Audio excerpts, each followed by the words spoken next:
Hello and welcome, my name is Rabbit Retrospect Games, and today I want to talk to you about Life is Strange, a little game I came across a couple weeks ago while browsing the upcoming section on Steam. And I remember thinking to myself at that moment in time that, this is odd. Square has an episodic game coming out. You don't usually associate these types of games with Square, but Square has always been a company that makes games with a lot of emphasis on story, or at least world building, especially in recent years. I think it's become kind of a running joke that, oh, Square, they just want to make movies, and so they're making this. They've got this under their belt. Actually, I don't think it's Square itself that made it. I think it's the Life is Strange development team or whatever. But anyway, Square is the publisher. That's all that matters. That's the name you're going to associate when you look at this game. But Life is Strange is a really surprisingly good game, and I didn't expect anything from this. I walked into this game interested because it's a game that stars sort of young adults and people,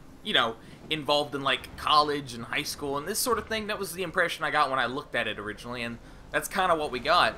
And I thought that was so unique because we don't see too many games that focus on that. Most games, and there's nothing wrong with this, but most games tend to focus on kind of maybe people in their late 20s, early 30s, or former military or something like that, because it's a lot easier to make a game based around combat and gunplay than it is to make a game solely based around story. That's why we didn't really see too many games like this for a while. And Telltale games, in my book, are the ones that kind of revitalized this genre, this sort of hybrid of the adventure game where, you're in a fully 3D world and you walk around and all that fun stuff. Obviously, they aren't the first to do that. I mean, Grim Fandango did that years ago, and heck, it's even got a remaster right now, conveniently enough. But Life is Strange is a really solid game, and I was really impressed by how everything unfolded in this game. I actually, believed in the world. I got invested in the world and the characters, and I guess before we go into that, here's kind of the general setup of the game. You play as a character named Max, you have this kind of opening, weird kind of dream sequence, and then you wake up in the middle of class. You get introduced to a few characters in the classroom, and then after you leave, you go to the bathroom and to wash your face or whatever, and you go there and a traumatic event happens which causes Max to go back in time, and that's the gameplay hook of this game. You have a time control mechanic. So when you do a decision, so let's say you go up to someone and they offer you, let's say, oh, will you sign this petition or will you not sign this petition? You can go and you can do both decisions, and you can see how that character will react to you choosing each decision. And I think that's a really good gameplay gimmick, because a lot of people do for these type of games, especially like The Walking Dead, they'll have like 15, well not 15, but 5 save files. It's like, okay, this is my walkthrough where I'm just a good guy. This is my walkthrough where I'm kind of a jerk. This is my walkthrough where I'm a good guy, but at that one point I let that guy die, or something like that. That's what usually happens with games like this. So I'm really glad they have this mechanic. And it's actually working really well with the story. Time travel is a very tricky thing to pull off, but I think this game really does it well. I don't feel like it's too convoluted for this particular story and in the context. I think it works out great. You can see how situations play out. If you can't figure out a puzzle in time, let's say someone's coming into a room and you need to hide, or you can stay out in the open. Let's say you can't figure out how to hide that first go-around. Well, rewind it and look again. Or let's say you see a girl get hit in the head with a football. You can replay that moment over and over and over again. I may have done that for way too long, and I don't apologize for that. But, no. Life is Strange is a very... the characters, I think, while a bit cliched, and, there's going to be cliches and tropes in every game. You can't avoid them. Cliches and tropes are there for a reason. A lot of times they work. And I think in the context of this game, I think the kind of some of the cliched characters or traits of these characters, I think, work in this context, and I was fully invested in the characters that, came into play. I really was, and the drama that unfolds, it's some pretty dark stuff. I mean, it really is. You've got sort of implied almost rape. You've got, people, feeling suicidal. You've got all this paranoid, paranoid veterans with, PTSD, it seems. I mean, there's a lot of stuff going on in this game, and I was impressed by how they handled it. I really was.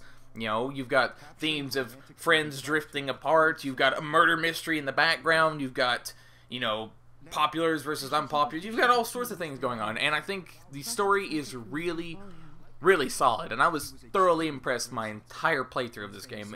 I was really invested in it, and it looks pretty good too. You know, don't expect too much, I guess, for a downloadable game. I never do. I always try to keep visuals in context for the price I pay. And I think this game looks great. It looks great. It's got a good style to it. It's got some bright colors going on. Now, it's not really a dull palette, so your eyes are constantly drawn to things. So I enjoyed it. The music's pretty good too. It's a little indie-rific, but, you know, pretty good, I think. And I was just impressed by this game. I was truly, truly impressed by it. The only gripe I have is... Actually, I don't really have any gripes. This is the first time in a long time I've played a game. I've sat down and played a game and been like, oh, this was an enjoyable experience. I don't have too many negative things to say about it. And that's such a rarity, at least for me, because I play so many bad games, you know? So I was truly happy once I played this game. You know, I sat through the ending, I was like, huh, I had a good time. I was thoroughly happy with that result. So I would, I know some people, I've been getting a message or two, you know, well, actually a couple messages saying, oh, you should have done commentary. And I didn't because, you know, it's kind of hard to talk in games like this, but I did want to get my opinions on it. I think everyone should actually give this game a shot. You know, if you played The Walking Dead and you liked it, or if you played, you know, The Wolf Among Us, or any of the Telltale games we've seen in the last few years, or any other adventure games kind of like this, I would recommend this game. I would actually recommend giving it a fair chance. I think it's got something to offer. I am very much looking forward to how this game plays out. This game wasn't on my radar at all. Like, I didn't care one way whether it existed or not, but after I've played it, I am truly impressed. I am truly wanting more. You know, it's so rare for me to play a game and be like, yeah, I want more of that. A lot of times I kind of get burned out by the end of it or something, but I really just want more. I want more of this game. I want more of this universe. They just impress me. I like the characters, I like the voice acting, I like the visuals, I like the gameplay. I like everything. I like the setting, the context, I like it all. And, you know, I'm maybe not the hardest person to impress, but, you know, there are plenty of popular and highly critically acclaimed games that I don't care for, but I really enjoy this. I had a lot of fun with it. I hope you all, if you all do give it a fair shot, I hope you all enjoy it. I think you will. For the $5, you know, for the $5 initial investment, I don't think you can get too wrong. I think you're going to enjoy the universe. I think you're going to get sucked into it like I did. So I would highly recommend, you know, you do this, you know, go out and buy this game, give it a fair shot, and I think it's on every console under the sun. I know it's on the PC and Xbone because I own it on both. And I think it comes out on the PS4 later. It's a Square game, so I assume it's on the PlayStation 4. It might be on the 3 and the 360. This wasn't the most visually demanding game I've ever seen in my life, so it wouldn't surprise me there. But I do recommend everyone go out and give this game a fair shot. I think it deserves it. I think it's going to get very positive praise from people.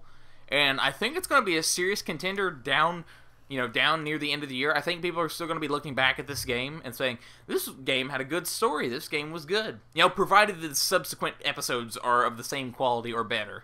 You know, it couldn't completely, you know, go off track and just become a boring mess. You know, I don't know, but I'm rooting for this game. I'm rooting for it, and I hope you all go out there and give it a fair shot. And yeah, I guess that's going to be the end of my little kind of recommendation of this game. Have a great day, and I'll catch you all with some of my other 20,000 videos that go out every day. So yeah, take care, have a great day, and I'll see you later.